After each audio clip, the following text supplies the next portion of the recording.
Welcome to Community Connection. I'm Cindy Bravos. Reid Rosenthal is the best-selling author of The Threads West, an American saga book series. The saga tells the tale of an emerging nation, the stories of those who built and defended it. Here with more, please welcome author Reid Rosenthal. So glad you could join us on Community Absolutely Connection. a pleasure to be here, Cindy. Absolutely a pleasure. This series started out, I'm just amazed, with the intention of 16 books telling this whole story. Yes, actually it started with 6, and as I grew more masochistic, it enlarged. No, the 16 books actually, because each of the books, it's a 170-year story arc.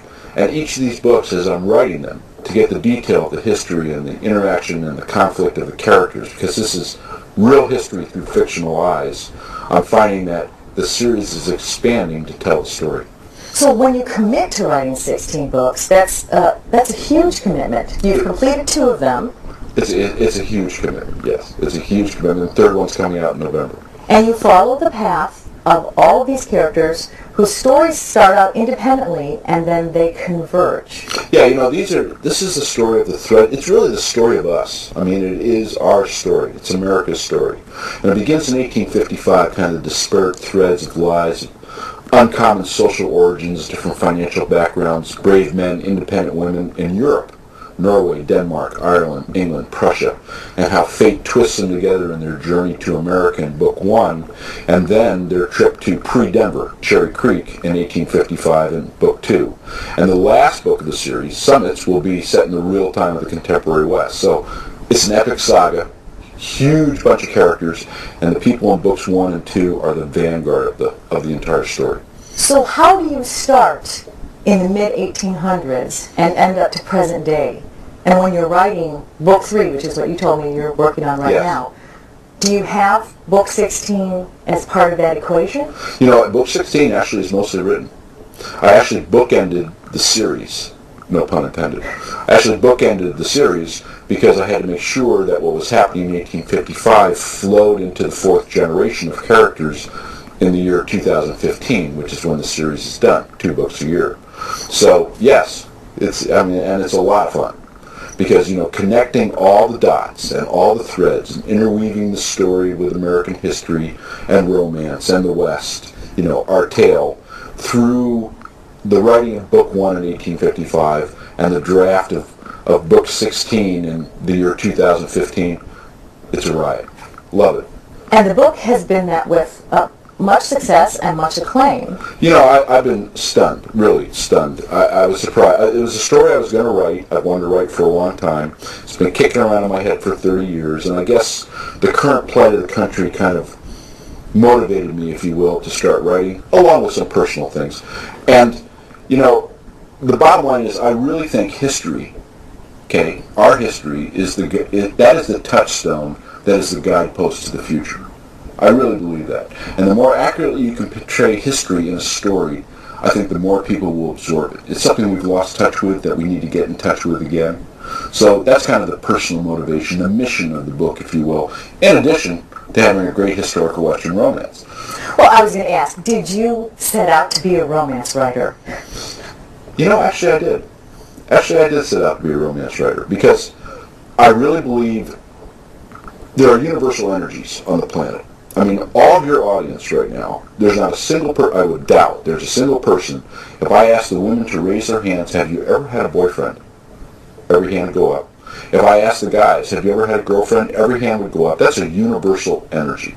And the power of the land, I mean, nobody has not stood at the edge of the sea and looked out over corduroy waves or seen a river bend in brushy undergrowth downstream or stood on a hill and seen a vista and not felt something. So that energy and power of the land, which is really the foundation of America, that's a universal energy. And of course, I really think American spirit, which is kind of the thread, shall we say, that makes the tapestry of the story, that is universal energy. And that's what this book is about. It's universal energies, big picture, boiled down to American history through the fictional eyes of these men and women who are the characters. Well, let's talk about some of those characters. You said earlier there are 58 different main characters. When it's all said and done, there'll be 58 main characters, and right now, based on the story outline, 112 secondary characters. And how many of those are influenced by your personality? I have to say, honestly, all of them. Really, all of them. I mean, every single character has some little, it might be large or small, but some little essence of me in them. But all of them are based on real personalities that I've met over the course of my real estate and ranch career and, 4 generations of family and land and cattle preceding me. So these are real people, but they are set in their time frames.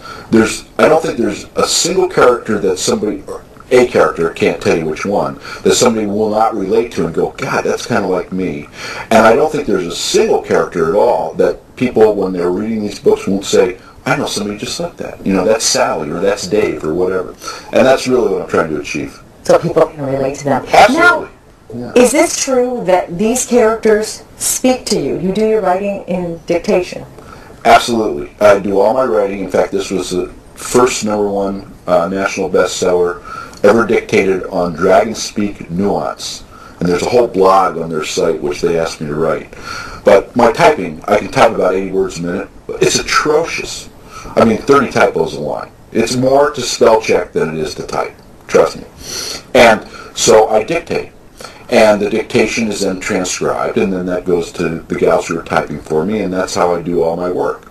And the whole program of the dictation allows me to talk kind of in the stream of consciousness, and allows me to get big chunks of the story, quote unquote, down on paper, but it doesn't bog me down in little details. And I have found that it's really, really conducive toward a story which has lots of action, lots of romance, lots of interrelated scenes and interaction and conflict between people. Because you're speaking as you're thinking. Well, you're channeling these characters. Yeah, exactly. And people will see that most of these chapters start off with a setting, a detailed setting. And I do that as much for me as for the readers. Once that setting, that description is described, whether it's outside or interior, wherever, I'm on that stage with them. It's like I stepped through a time portal. And then I know people will shake their heads, but it's true. They whisper the story to me. I'm just the scribe. It's a very neat feeling. Very strange, but it's almost like a metamorphosis. So can you give us just a little bit, preview what's going to happen in Book 3 that's due out by the end of 2012? Lots of steamy action. Book 3 is about their settling in the southwest part of Colorado, the Uncompahgre. It's called Uncompahgre, where water turns rock red. And Book 3 is kind of the development of the different family units that have come over from Europe. And new characters have come into the book in Book 2. There's an elderly black couple who have set their life sails for the winds of freedom, just pre-Civil War. There's an Oglala Sioux family, and then there's a really tortured soul of a renegade and his very innocent captive. So those characters kind of start to boil, and there's new characters that kind of catapult into the book in Book 3. The characters are always moving, they're always changing. There's new characters coming in, the old characters are dropping out. It's part of what creates an epic saga, which is, I think, more difficult, in my opinion, more difficult to write than an episodal saga, where you have one character who just moves from episode to episode. Well, I'll have to finish Book 2, so I'm ready for Book 3 when it comes out. Thank you so much for being with us today. The website is reidlrosenthal.com for more information. We wish you much success. It's been my pleasure. Thank you very much.